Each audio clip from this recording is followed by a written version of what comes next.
Perkenalkan, nama saya Kun, NIM 183102, kelas A reguler, program studi ilmu hukum, Universitas Kristen Martawacana. Baik, ini saya akan menjawab soal ujian tengah semester hukum statistik ilmu khusus.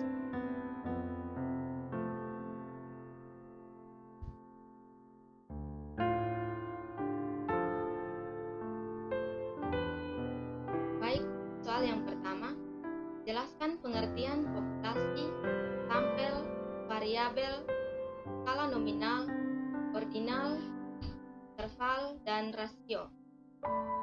Dan berikan contohnya. Yang pertama, pengertian populasi. Populasi adalah sekelompok makhluk hidup yang sejenis mendiami tempat tertentu. Contohnya, kawan angsa, sekelompok semut, 100 domba, dan sekelompok kuda. Yang kedua adalah sampel. Sampel adalah bagian yang diambil dari objek penelitian dan dianggap mewakili atau representatif gambaran yang benar terhadap populasi. Ini saya mengambil contoh, misalnya di sebuah kantor terdapat pegawai laki-laki 60% dan perempuan 40%. Dan jika seorang peneliti ingin mewawancarai 30 orang pegawai dari kedua jenis kelamin tadi, maka dia harus mengambil sampel pegawai laki-laki sebanyak 18 orang, sedangkan sampel pegawai perempuan sebanyak 12 orang. Yang berikut adalah variabel. Variabel adalah sesuatu yang dipakai sebagai ciri, sifat, maupun sifat yang didapatkan dari penelitian tentang konsep penelitian. Di sini saya mengambil contoh variabel, misalnya pekerjaan, pendidikan, umur, gen, dan lain sebagainya. Yang ketiga adalah skala nominal. Skala nominal adalah skala yang paling sederhana, disusun menurut jenis atau kategori hanya sebagai simbol untuk membedakan sebuah karakteristik dengan karakteristik lainnya. Contohnya, agama, jenis kulit misalnya hitam atau putih, partai, dan lain sebagainya. Yang berikut adalah ordinal. Ordinal adalah jenis data penelitian yang berbentuk kategori dengan urutan di mana variabel-variabel penelitian dalam data di mana variabel-variabel penelitian dalam data ordinal dicantumkan secara berurutan. Bahkan kasus variabel ordinal biasanya diberi nomor untuk menentukan urutan daftarnya. Di sini saya mengambil contoh seperti sebuah restoran meminta pelanggan untuk mengedepankan apa yang paling penting bagi mereka. Berikut adalah interval. Interval merupakan skala yang membedakan kategori dengan selang atau jarak antara kategorinya sama. Skala interval tidak memiliki nilai nol mutlak. Contohnya, bagi tinggi badan sampel ke dalam 4 interval, yaitu 140 sampai 149, 150 sampai 159, 110 sampai 109, dan 170 sampai 100. Yang berikut adalah rasio. Rasio adalah angka yang menunjukkan hubungan secara matematis antara suatu jumlah dan jumlah yang lain. Baik, untuk rasio saya mengambil contoh, misalnya keuntungan yang kita peroleh adalah 5 juta dengan total penjualan sebesar 10 juta. Maka presentasinya adalah sekitar 50%.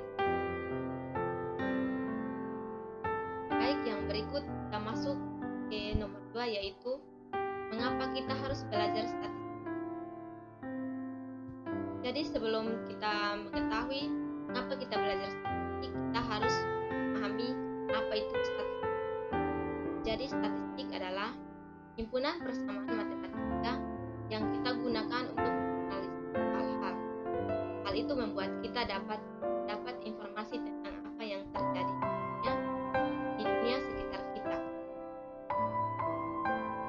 Jadi pentingnya kita belajar statistik adalah karena saat ini kita hidup di dunia informasi, dan banyak dari informasi ini ditentukan secara matematis dengan bantuan statistik. Ini berarti bahwa informasi adalah konsep statistik yang benar-benar diperlukan. Jadi, untuk lebih spesifik tentang pentingnya statistik dalam kehidupan kita, alasan lainnya adalah semua orang menonton pikiran cuaca. Pernahkah Anda berpikir bagaimana cara mendapatkan informasi? Jadi ada beberapa model kompetensi yang dibangun berdasarkan statistik. Model komputer ini membandingkan cuaca sebelumnya dengan cuaca saat ini dan memprediksikan cuaca di masa yang akan datang atau di masa depan. Yang berikut kita masuk ke soal yang berikut, yaitu diketahui data sebagai berikut: 5, 9, 7, 8, 6, 5, 6, 8, 7, 5, 7, 8, 7, dan 7. Di sini yang harus kita tentukan adalah yang pertama rata-rata, kemudian median, modus, varians, dan simpangan. Baik, sekarang kita akan menjawab. Pertama, kita mencari nilai rata-rata. Rumus nilai rata-rata yaitu X bar sama dengan N per sigma I per I kali X. XI per N sama dengan 14 per sigma I per 14. Dengan data yang ada kita jumlahkan dari data pertama hingga data paling terakhir. Lalu kita bagi dengan banyaknya data. Jadi semua data yang ada kita jumlahkan, hasilnya adalah 97. Kita bagikan dengan banyaknya data yaitu 14. Jadi 97 per 14 adalah 6,9. Jadi hasil rata-rata adalah 6,9. Berikut adalah median. Untuk mencari median, kita mengurutkan data yang ada dari data yang terkecil hingga data yang paling besar. Jadi di sini data yang paling kecil adalah 5 dan data yang paling besar adalah 9. Jadi kita urutkan dari yang terkecil hingga yang besar, dan semuanya adalah data genap karena banyak data yang ada adalah 14. Jadi karena datanya genap, maka rumus yang kita gunakan adalah xn per 2 tambah xn per 2 tambah 1 per 2 sama dengan x 14 per 2 tambah x 14 per 2 tambah 1 per 2 sama dengan x 7 tambah 8 per 2. Nah, untuk x7 kita peroleh dari 14 per 2 dan x8 kita peroleh dari 14 per 2 tambah 1 per 2 sama dengan 7 tambah 8 per 1.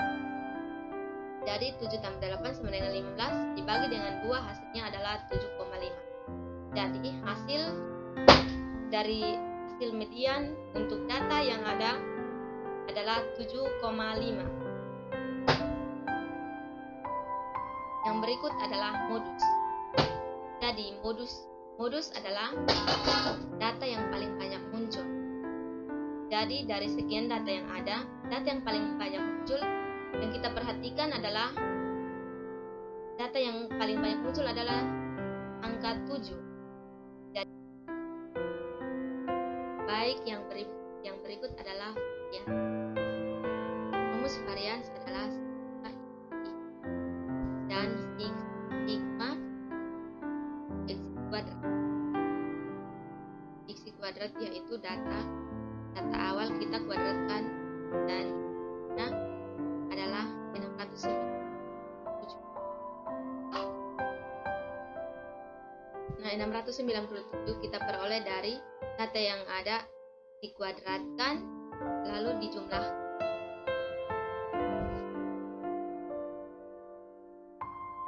Jadi rumus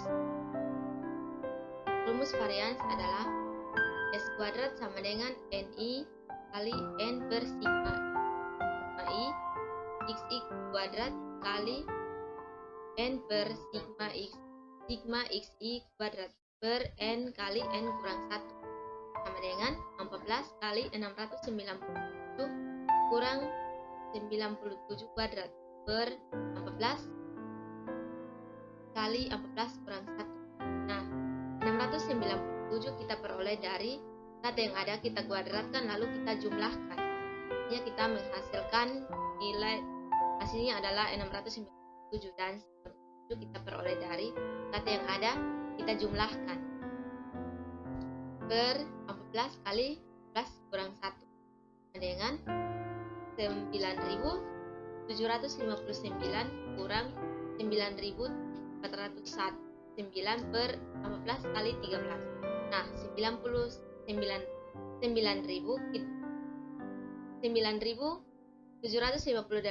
diperoleh dari 14 kali 697 dan 9.409 diperoleh dari 97 kuadrat per 14 kali 13 dengan 349 per 182. Nah, 349 kita peroleh dari 9.758 kurang 9.409. 14 kali 13 sama dengan 182. Jadi 349 per 182 sama dengan 1,91758241758. Jadi kita sederhanakan menjadi 1,91.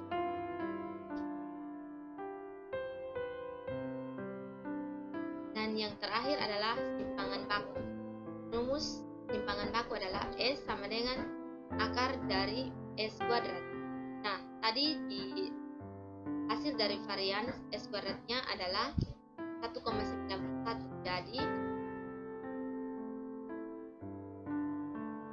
S sama dengan akar dari S kuadrat sama dengan akar dari 1,91 sama dengan 1,38202749611. Jadi kita sederhanakan menjadi 1,38. Baik, sekian presentasi dari saya. Shalom.